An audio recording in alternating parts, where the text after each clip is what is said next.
ثنا اس پروردگار کے لیے جس نے روزے بدر کو مسلمانوں کو خصوصی نصرت عطا کی، اور اس خصوصی نصرت کا نام ہے علی ابن ابی طالب۔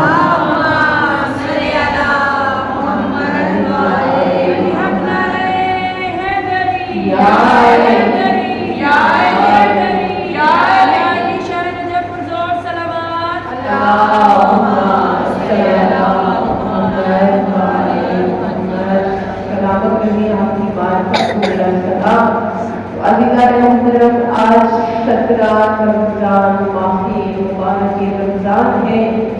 کہ وہ دن ہے کہ جس دن حق کو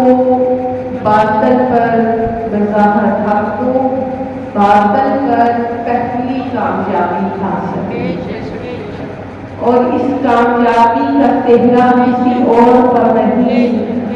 باہر ایک ہی ہستی ہے کہ جس کے سر پہ ہر عطا کا تاج ہے، اسی کے سر پہ آج کی مسلمانوں کی پہلی کامیابی کا صحرا بھی اسی ہستی کے ساتھ ہے۔ تو عزیزان محترم، 17 رمضان کہ جس دن حق کو پہلی کامیابی ملی، اللہ نے